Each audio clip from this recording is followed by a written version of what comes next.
नमस्कार, मेरा नाम है राज के वर्मा और आप देख रहे हैं स्ट्रेट टॉक। और आज हमारे साथ एक खास मेहमान हैं मोहसिन रजा साहब, जो कि उत्तर प्रदेश में पूर्व राज्य मंत्री रह चुके हैं। आज उनसे बातचीत करेंगे तमाम सवालों के साथ। आपका बहुत बहुत स्वागत है मोहसिन रजा साहब राष्ट्रीय टीवी पर। Thank you. सर, प्रधानमंत्री नरेंद्र मोदी ने आज अपने भाषण में एक बात कही कि जो नारी शक्ति वंदन कानून है वो 21वीं सदी के लिए बेहद निर्णायक है। उत्तर प्रदेश एक बड़ा राज्य है।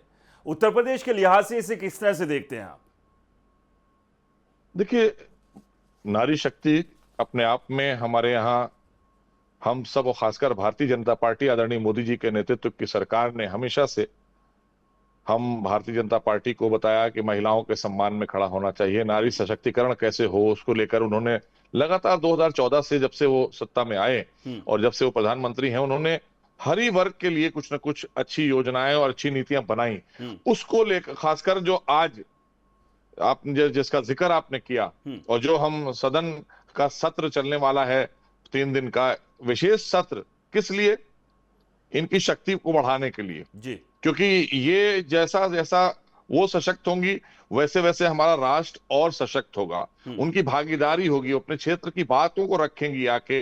तो ये मांग उनकी बहुत पहले से थी, लेकिन उस मांग को सही और सही जानते हुए सही फोरम पे और कब लाना है ये माननीय प्रधानमंत्री ही फैसले ले सकते हैं, हमारे आदरणीय मोदी जी। और कोई सरकार न इतना साहस रखती है। आपने देखा 370 हमने कैसे देश हित में हटाना था, हटाया। 35 हमने हटाना था, वहां से हटाया। नया कानून हमें अगर लाना था ट्रिपल तलाक पर तो हम लेकर आए, क्योंकि ये भी नारी शक्ति से जुड़ा हुआ है। उनके साथ अन्याय ना हो, उनके न्याय की लड़ाई के लिए ट्रिपल तलाक लेकर आए। तो इस तरह से जितनी भी आप देखें पॉलिसीज या जितने भी अमेंडमेंट्स या जितने भी नए कानून आ रहे हैं या कोई भी योजना आ रही है, वो देश हित के लिए है, जनहित के लिए, हर वर्ग के लिए। लेकिन रजा साहब, सवाल यही है कि किस समय लेकर आना है, इसी पर ही विपक्ष सवाल उठा रहा है कि जो ये समय चूज किया गया है वो टाइमिंग जो है, क्या ये चुनावी रणनीति के तहत किया गया है? सोनिया गांधी ने भी इस पर सवाल उठाया, तमाम विपक्षी नेता अब सवाल उठा रहे हैं। देखिए राजी, ऐसा है, देश में चुनाव तो आपको पता है कहीं ना कहीं किसी ना किसी राज्य में चलते रहते हैं।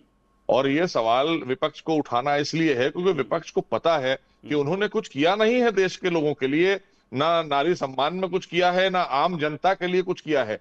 इसलिए उन्होंने मलाई काटी, खाली सत्ता में रहे।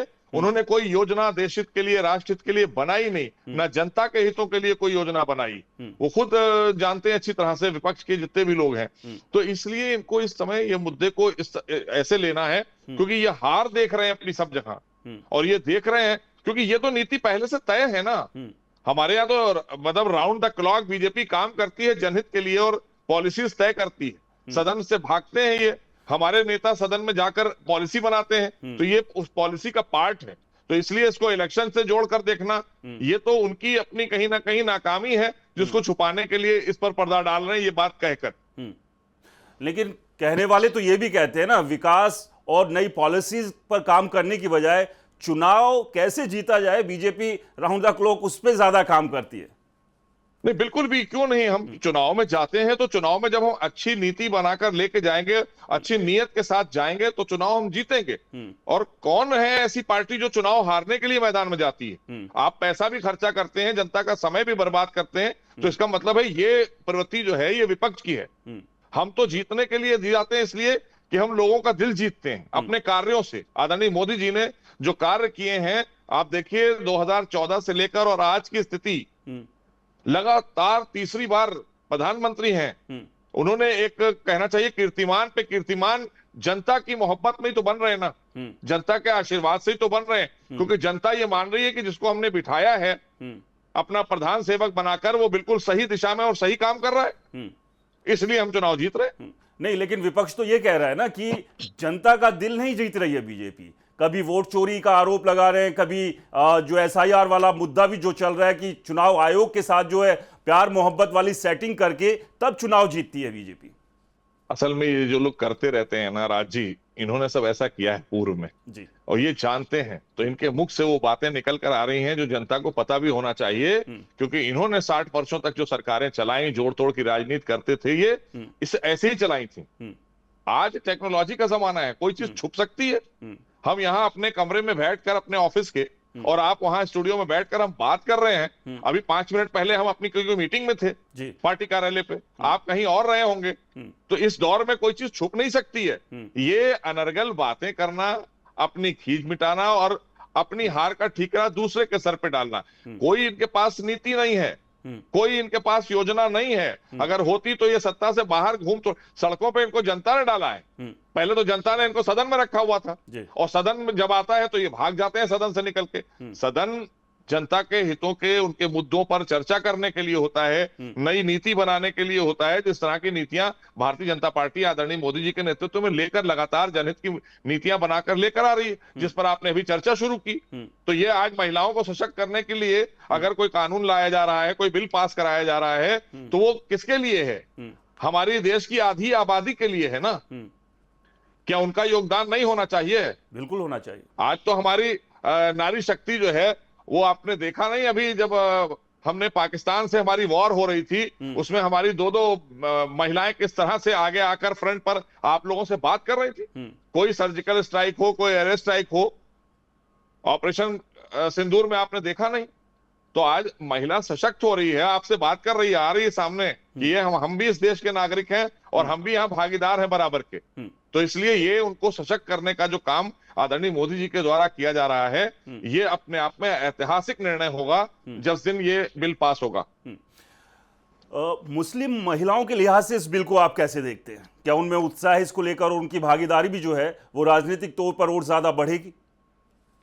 देखिए राजी, इससे भागीदारी जो ज्यादा बढ़ेगी, जो नारी सशक्तिकरण को लेकर हम लोग लगातार काम कर रहे हैं, अब इस बिल से जाहिर सी बात है कि एक वर्ग, एक समाज, किसी एक समुदाय को थोड़ी ना इसका फायदा पहुंचने वाला है। 150 करोड़ देशवासियों में जो आधी आबादी हमारी बहनों की है, तो वो उनको ही इसका फायदा मिलेगा। वो भी सदन में आएंगी और सदन में आकर अपने क्षेत्र और अपने समाज और अपने लोगों की, खास करके महिलाओं की क्या क्या प्रॉब्लम्स है, हम लोग तो रखते हैं सदन में, लेकिन अगर एक महिला सशक्त होकर जीत कर वहां से सदन में आएगी और प्रतिनिधित्व करेगी उस क्षेत्र का, तो कितना बड़ा विकास होगा। आप सोचिए ना, ये इसको कहते हैं विकास। ये हमारा विकास कार्य हैं जो दिख रहे हैं। हम जनहित के लिए, आम आदमी के लिए और हर क्षेत्र के लिए, हर वर्ग के लिए कुछ ना कुछ योजना लेकर आ रहे हैं, तभी हमारा राष्ट्र सशक्त हुआ है आज। क्योंकि सब लोग समझ रहे हैं कि आज का नेतृत्व जो है ये बहुत आगे की सोच रखता है, 1000 साल आगे की सोच रख के आज की नीतियां बन रही हैं। तो ऐसा नहीं है कि हम लोग कोई अपने लिए, सत्ता के लिए बना रहे हैं। हम आज हैं, कल नहीं होंगे। लेकिन एक जो वर्ग है वो अभी भी उसका दिल नहीं जीत पाई है बीजेपी। ये विपक्ष भी आरोप लगाता है, और उस वर्ग, मैं मुस्लिम समाज की बात कर रहा हूं, कि एक कठोरता जो है वो देखी जाती है बीजेपी की तरफ से, फिर चाहे बुलडोजर एक्शन की बात करें या दूसरी कार्रवाइयों की बात करें। और लगातार इसको लेकर सोशल मीडिया से लेकर ग्राउंड पर भी ये आरोप बीजेपी पर लगते रहे कि अल्पसंख्यक समाज के साथ जो एक सही तरीके से व्यवहार होना चाहिए वो नहीं होता, जहां जहां बीजेपी की सरकार है जिन राज्यों में। राजी, इन्होंने उनको अपना जर खलीद गुलाम समझ रखा है कि ये कहां जाएंगे। क्षेत्रीय पार्टियां भी यही मानकर चलती हैं, कांग्रेस भी यही मानती थी। हमारे यहाँ उत्तर प्रदेश में या उधर आज आप देखें तृणमूल कांग्रेस है, तो ये सब समझते हैं कहां जाएंगे, तो मेरे जर खरीद गुलाम है, इनको तो हमें ही वोट देना है, चाहे इनको हम कुछ भी करें, इनको कुछ ना दें, ये सड़क पे बिठा दें इनको कटोरा लेके, लेकिन ये जाएंगे कहीं नहीं। लेकिन आज आदरणीय मोदी जी के नेतृत्व में जिस तरह की योजनाएं, जो नीतियां बनी, उनमें सबसे ज्यादा गरीब मुस्लिम परिवार, जो आपने अल्पसंख्यक की बात कही, तो मैं बताना चाहता हूं आपके दर्शकों को और अपने कार्यकर्ताओं, समर्थकों को भी और अपने समाज को, कि अल्पसंख्यक के लिए काम किया है। ये मुसलमानों को गुमराह खाली किया जाता है, अल्पसंख्यक में खाली मुसलमान नहीं आते जी। ये सिर्फ मुस्लिम्स को राज्य गुमराह करने के लिए विपक्ष के लोग निकल कर आते हैं, और लगातार, क्योंकि उनको छलने का काम उन्होंने किया, उनको शिक्षा से नहीं जोड़ा, उनको रोजगार से नहीं जोड़ा, उनको व्यापार से, मतलब नौकरियों में नहीं हिस्सा दिया। तो ये आज सिविल सर्विसेज में आज मुस्लिम समाज के लोग कितना आ रहे हैं, आप तो देखते होंगे, आप पढ़ते हैं। ये 10-12 सालों में आप देखिए कि कितने सारे नौजवान और लड़के लड़कियां सब सिविल सर्विसेज में आई हैं हिंदुस्तान में आदरणीय मोदी जी के नेतृत्व की सरकार में। तो इसलिए कोई परिवर्तन तो दिख रहा है, लेकिन जो बात आपने कही बुलडोजर की बात, अगर अवैध निर्माण पर बुलडोजर चल रहा है तो उसमें ये ढूंढ कर लाते हैं कि क्या मुस्लिम समाज के घरों पे अगर चल रहा है तो क्या और लोगों के समाज के और गलत लोगों पे नहीं चला है क्या? लगातार बुलडोजर का काम है, वो जो चलता है वो हमारे कहने से या मुख्यमंत्री के कहने से, प्रधानमंत्री के कहने से नहीं चलता है, वो कानून के कहने से चलता है, वो कानूनी प्रक्रिया है, उसको ये हमारी तरफ लाते हैं क्योंकि अवैध काम तो इन्होंने किए, इन्होंने लोगों को अवैध तरीके से स्थापित किया, जनता की जमीनों पर या सरकारी संसाधनों पर कब्जे कराए, चाहे वो कांग्रेस रही हो, समाजवादी पार्टी रही हो उत्तर प्रदेश में, इन्होंने कराए हैं। तो आज अगर वो कब्जे खाली कराकर जनहित के कार्य उस पर हो रहे हैं, अगर किसी माफिया की जमीन, माफिया के पास क्या था उसके पूर्व में अगर जाकर देखें एक अपराधी के, तो पता चला कि वो ठेला चलाता था या रेडी चलाता था या वो बर्फ बेचता था या कोई और छोटा मोटा काम करता था, वो इतना बड़ा अंपायर कैसे खड़ा कर लेगा? लेकिन राजा साहब, 4 ऐसे नाम मुझे गिना दीजिए जिन पर कार्रवाई की गई और वो बीजेपी से जुड़े हुए थे। बीजेपी के जो कार्यकर्ता नेता होते हैं, अगर उन्होंने कहीं अवैध कब्जे किए वहां तो कोई कार्रवाई होती नहीं है। राजी, ऐसा है, एक बहुत बड़ी श्रृंखला है और कार्रवाई में, श्रृंखला में हम किसी का नाम और समुदाय देखकर नहीं करते हैं, अवैध निर्माण देखकर वहां पर काम होता है, कानून के तहत, कानूनी प्रक्रिया के तहत काम होता है। हमारी सरकार है, हमारी सरकार निष्पक्ष काम कर रही है, इसलिए हम डरते नहीं, हम करते हैं क्योंकि जनहित का कार्य है, जनहित के कार्य के लिए करेंगे। देनी चाहिए ना विपक्ष और तमाम उन लोगों को कि देखो भैया, हम जो है यहाँ जो कार्रवाई कर रहे हैं सिर्फ नाम और गांव या जात धर्म पूछकर नहीं कर रहे, हम सभी पे कर रहे हैं। और देखो इसमें बीजेपी के नेता भी शामिल है, एक दे दो ना लिस्ट। नहीं, बिल्कुल है। आपको मैं बताना चाहता हूं कि जो लिस्ट है वो आप आसानी से हासिल कर सकते हैं उन विभागों से जो विभाग कार्रवाई करते हैं, वो विभाग आपको दे देंगे और जब जाते हैं तो वो वहां से वो लेकर जाते हैं वो पत्र को। तो ऐसा नहीं है, बिल्कुल भी ऐसा नहीं है कि किसी एक विशेष समुदाय पर कार्रवाई हो रही है। अवैध निर्माण जिसने भी कराया है, और ये चूंकि परेशानी इनको इसलिए है क्योंकि इन्होंने हमारे समाज को बदनाम किया, इन्होंने हमारे समाज के अपराधियों को आगे किया और नौजवानों को ये बताया कि देखो ये आज जिस तरह से पावर में है, तुम इनके पीछे चलोगे तो तुम भी पावर में आ जाओगे। तो ये नौजवानों को गुमराह करने के लिए इन्होंने अपराधियों का सहारा लिया। अगर आपको पूरे वो सरकार याद होगी, क्योंकि आपको याद होगी कि जिस सरकार में निर्दलीय जितने बाहुबली विधायक थे, जितने माफिया विधायक थे, सबको माननीय मुलायम सिंह यादव जी उस वक्त मुख्यमंत्री बन रहे थे और उन्होंने जोड़ तोड़ की राजनीति करके सारे अपराधियों को अपने साथ जोड़ने का काम किया। तो अपराधीकरण राजनीति में इन्होंने शुरू किया। तो आज कार्रवाई अगर हो रही है तो परेशानी भी इन्हीं को होगी, जिसने लूटा है कार्रवाई उस पर होगी, चाहे वो किसी समुदाय से आता हो, चाहे किसी जाति से आता हो।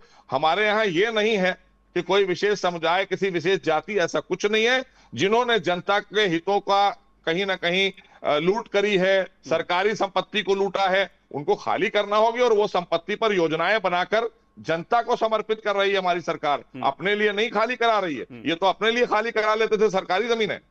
जनाब, यही तो मजे की बात है ना, तमाम पॉलिटिकल पार्टी को दूसरे के खेमे में जो है वो अपराधी दिखते हैं और अपने खेमे में सारे साफ सुथरी और पाक छवि के लोग होते हैं। खैर, थोड़ा सा चलते हैं वेस्ट बंगाल की तरफ। काफ़ी ज़बरदस्त घमासान वहाँ पर देखने को मिल रहा है, खासतौर से बीजेपी और टीएमसी के बीच लगातार एक दूसरे के ऊपर आरोप लगा रहे हैं। हाल ही में ममता बनर्जी ने कहा कि बीजेपी मुझे मरवाने की कोशिश कर रहे हैं। क्या लग रहा है अभी के जो सिनेरियो आप देख रहे हैं वेस्ट बंगाल में, क्या इस बार एक इतिहास दर्ज कर पाएगी बीजेपी? सत्ता में आने की जो कोशिश लंबे समय से हो रही है वो पूरी होगी? देखिए राज जी, जो स्टेटमेंट आया है जी ममता जी का, वो साफ दर्शाता है कि उन्होंने आज ही हार मान ली है। क्योंकि हार मानने के बाद आदमी को यह डर लगता है कि जो हमने गलत सलत नीतियां बनाई थी, जो गलत सलत हमारे शासन काल में कार्य हुए हैं, उसकी जिम्मेदारी तो आपकी ही होगी ना। तो अब आपको डर सता रहा है उन कार्रवाइयों का, इसलिए ये बयान दिए जा रहे हैं। इन बयानों का कोई मतलब नहीं है, लेकिन इसका मतलब बस इतना है कि हार को स्वीकार रही है वो, और वहां की जनता भी उनसे पीड़ित थी और वो भी तैयार है। जिस तरह से आप देख रहे हैं माननीय प्रधानमंत्री जी की रैलीज में जिस तरह की भीड़ उमड़ रही है, जिस तरह से अमित भाई साहब की रैलीज में, माननीय गृह मंत्री जी की रैलीज में आप देखें भीड़ उमड़ रही है, तो ये खुद से लोग आ रहे हैं, निकल कर आ रहे हैं। उन्हें एक उम्मीद दिख रही है कि यहाँ पर भी अगर भारतीय जनता पार्टी की सरकार बनेगी तो हमें डबल इंजन की सरकार, यहाँ पर जो हमारे साथ अत्याचार हुआ, क्योंकि हमारे कार्यकर्ता इतने वहां पर मारे गए, इतना शहादत दी है उन्होंने वहां की जनता के हितों के लिए, वेस्ट बंगाल के लिए, कि वो सब चीजों का हिसाब तो देना होगा ना, जिन्होंने हमारे लोगों की हत्या करवाई है, आम लोगों को मतलब परेशान किया है, प्रताड़ित किया है, लूटने का काम किया है। तो ये डर है उनका, और हताशा, निराशा और हार की स्वीकारता। लेकिन सबसे बड़ी बात यह है राजा साहब, अगर भीड़ ही जीत की गारंटी होती तो कोई भी पार्टी नहीं हारती, क्योंकि तमाम पॉलिटिकल पार्टियां जब रैलियां करती है तो सभी के दावे होते हैं और वो बहुत भारी भरकम भीड़ हर जगह नजर आती है। तो ऐसे कैसे मान लिया जाए कि अगर रैलियों में भीड़ है तो ये जीत की गारंटी यहां से जो है वो मिल गई है आप लोगों को? ये भीड़ नहीं है, ये उनका उत्साह है। ये वो बता रही है वहां की जनता कि हम आपके साथ हैं। वो निकल कर आ रही है माननीय प्रधानमंत्री जी की रैलीज में, माननीय गृह मंत्री जी की रैलीज में। लगातार जिस तरह से जनसमूह उमड़ रहा है, नारी शक्ति भी देखिए कितनी बड़ी तादाद में निकल कर आ रही है। तो इसका मतलब है कि वहां उत्पीड़न था, उससे वो बाहर निकलना चाहते हैं। इसलिए आज माननीय मुख्यमंत्री जी गए हुए हैं, आदरणीय योगी जी, मैं देख रहा था कि उनकी रैली में भी लगातार उमड़ रही भीड़, लगातार। क्यों? क्योंकि लोगों को पता है कि ये आदमी भी यहाँ पे सहयोग करेगा, क्योंकि जिस तरह से उत्तर प्रदेश को अपराध मुक्त करने का काम किया है, तो एक रोल मॉडल कल को वेस्ट बंगाल भी अपराध मुक्त बनेगा और उत्तर प्रदेश की नीति यहाँ भी लागू होगी। चलिए एक बार फिर से उत्तर प्रदेश की तरफ ही लौटते हैं, क्योंकि अब इसके बाद अगले जो चुनाव है उत्तर प्रदेश में भी है और अभी से जो है वो रण कहीं ना कहीं तैयार होना शुरू हो गया है। चुनाव पर आने से पहले थोड़ा सा क्रिकेट की तरफ चलते हैं, क्योंकि आप पूर्व में क्रिकेट खिलाड़ी भी रहे हैं और आपने मांग रखी है कि जिस तरह से जितना बड़ा उत्तर प्रदेश है, यहाँ पर जो रणजी की टीमें हैं वो 4 होनी चाहिए। क्या लगता है कि जो यहाँ के युवा जो खिलाड़ी है उनको उतना वो सब प्रोत्साहन नहीं मिल रहा है, उतनी वो सुविधाएं नहीं मिल पा रही है जितनी मिलनी चाहिए थी? नहीं, ऐसा नहीं है। बीसीसीआई लगातार उत्तर प्रदेश को हर साल 100 करोड़ रुपए देती है। Every year BCCI Uttar Pradesh cricket association को 100 करोड़ रुपए देती है, और उत्तर प्रदेश क्रिकेट एसोसिएशन उस पैसे से यहाँ के क्रिकेटर्स का और युवा क्रिकेटर्स के उत्थान और कल्याण के काम करती है।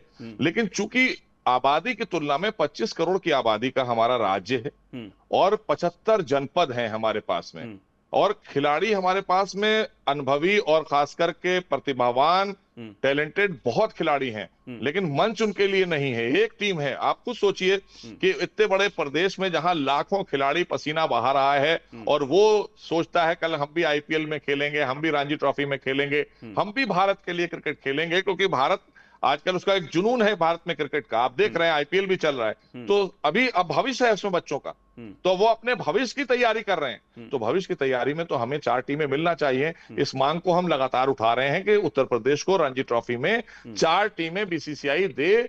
और चूंकि पहले भी कई बार और राज्यों को अगर देखा जाए, महाराष्ट्र, मुंबई, विदर्भ, ये 3 टीमें खेलती हैं महाराष्ट्र से, तो वहां के खिलाड़ी ज्यादा मौका पाते हैं। गुजरात, सौराष्ट्र और बड़ौदा, गुजरात की 3 टीमें खेलती हैं। और आपको बताना चाहते हैं कि एज ग्रुप है इसमें, रणजी ट्रॉफी के अलावा अंडर 19 है, अंडर 23 है, अंडर 17 है, ये एज ग्रुप है। इन एज ग्रुप की भी 4-4 टीमें हो जाएंगी। तो जो युवा हमारी शक्ति है, जो युवा तैयारी कर रहे हैं अपना भविष्य बनाने के लिए, वो सब स्थान पाएंगे और अपनी प्रतिभा का प्रदर्शन कर सकेंगे, उन्हें मंच मिलेगा। इसलिए हमारी मांग उत्तर प्रदेश के उन खिलाड़ियों के लिए है जिनके लिए कोई चिंता नहीं कर रहा है। हमें लगता है, क्योंकि मैं खिलाड़ी हूं, मैं जानता हूं कि एक दूर दराज गांव में बैठा हुआ एक बच्चा जो तैयारी करता है, वो ना उसके पास वहां कोई संसाधन होते हैं, उसके बाद वो तैयारी करके आता है शहर में, तो उसको बड़े कॉम्पिटिशन से गुजरना पड़ता है। तो अगर 4 टीमें होंगी तो इनको अलग अलग क्षेत्रों में बांट दिया जाएगा, तो ये वहां अपनी प्रतिभा का प्रदर्शन करके टीम में आएंगे। प्रदर्शन के आधार पर ही आना है, लेकिन अवसर तो उनको दिए जाएं। एक टीम तो आप अगर मान लीजिए हमें एक ही टीम मिलेगी तो हम कहां जाएंगे? हमारे पास खिलाड़ी हैं 3000 और टीम एक हमको बनानी है, और हमारे पास 3000 ऐसे खिलाड़ी हैं जो बराबर की क्षमता रखते हैं, तो उनके साथ अन्याय हो जाएगा ना। तो और समय की मांग होती है, कोई भी चीज आप राजी जानते हैं, समय की जरूरत है और समय की मांग है कि खिलाड़ियों के हित की मांग है, क्रिकेट खिलाड़ियों के हित की मांग है। इस पर माननीय सर्वोच्च न्यायालय भी विचार करेगा। अगर वहां पर से कोई बात आती है तो सर्वोच्च न्यायालय का भी दरवाजा खटखटाया जाएगा। लेकिन बीसीसीआई भी मुझे लगता है इस पर विचार करेगी, क्योंकि बीसीसीआई लगातार क्रिकेट के प्रमोशन के लिए, बल्कि तमाम और समाज सेवी संस्थाओं को वो और तमाम और समाज सेवी काम कर रही है वो संस्था। तो ये तो क्रिकेट की बात है। तो मुझे लगता है कि हमारे खिलाड़ियों के साथ में कहीं ना कहीं वो एक सॉफ्ट कॉर्नर रखेंगे, क्योंकि उत्तर प्रदेश एक बहुत बड़ा राज्य है और हमारे बहुत से खिलाड़ी हैं जो पूर्व में नहीं स्थान पाए। अब वो कहाँ गए मुझे नहीं पता, लेकिन वो चीज तो नहीं, वो उनके अंदर जो प्रतिभा थी वो तो नहीं दिखा पाए ना, उन्हें अवसर नहीं मिला। तो अवसर के लिए आज जरूरी है कि उत्तर प्रदेश को बीसीसीआई रणजी ट्रॉफी में 4 टीमें दे, जिससे कि हमारे दूर दराज के जनपदों के जो खिलाड़ी तैयारियां कर रहे हैं, पसीना बहा रहे हैं, उनके अभिभावक भी अपने बच्चों को टीवी पर देखना चाहते हैं, खेलते हुए, छक्के मारते हुए देखना चाहते हैं, वैभव सूर्यवंशी की तरह। तो इसलिए ऐसे खिलाड़ी, जैसे अभी आपने देखा राजस्थान के एक प्लेयर थे, उन्होंने उस दिन परसों के मैच में क्या छक्के मार के मैच जिताया। तो हर अभिभावक चाहते हैं कि मेरा बच्चा भी एक दिन मुझे टीवी पे दिखे, ताकि वहां के गांव का नाम हो, शहर का नाम हो, जनपद का नाम हो, अपने राज्य का नाम करे, देश के लिए खेले। ये हर माँ बाप की एक ख्वाहिश होती है और खिलाड़ी भी चाहता है। तो इसलिए उसके लिए हम ये जो बात उठा रहे हैं, इसको लगातार हम उठाते रहेंगे, बार बार। माननीय मुख्यमंत्री का भी मैं आभार करूंगा आपके चैनल से, क्योंकि उन्होंने भी हमारी इस मांग को, जो खिलाड़ियों के हित की मांग थी, क्रिकेटर के हित की मांग थी, उसको बीसीसीआई के सम्मुख माननीय मुख्यमंत्री जी ने भी रखा और कहा कि हम बार बार मांग करते हैं कि उत्तर प्रदेश के खिलाड़ियों को मंच के लिए 4 टीमें रणजी ट्रॉफी में दी जाएं, एक टीम से काम नहीं चलेगा। जी सर, 2027 में विधानसभा चुनाव है उत्तर प्रदेश में। तैयारियां तमाम जो दल उन्होंने शुरू कर दी, और बीजेपी की तो खैर क्या ही बात करें, बीजेपी तो हमेशा चुनाव के मोड में ही रहती है। बस एक राज्य से दूसरे राज्य में बस अपने जो ट्रेन को है उसको मोड़ने की ज़रूरत होती है। अभी देखने में आ रहा है कि तमाम जो दल है उन्हें बाबा साहेब की याद आनी शुरू हो गई है, क्योंकि एक बड़ा नंबर है दलित वोट का उत्तर प्रदेश में। बीजेपी भी उसी श्रेणी में शामिल है। इससे पहले कोई याद नहीं कर रहा था। क्या लगता है कि ये चुनाव के दौरान ही सभी लोगों को जो याद आनी शुरू हो जाती है, फिर चाहे बड़े नेता हों या फिर जो दूसरे जो लोग हैं, जो पिछड़ा वर्ग है, जिनके बगैर सत्ता में पहुंच ही नहीं सकते? नहीं राजी, हमारी पार्टी हमेशा महापुरुषों का सम्मान करती रही है जी। और हमारी ही एक ऐसी पार्टी भारतीय जनता पार्टी है जो हमेशा सभी महापुरुषों का सम्मान करती है देश में।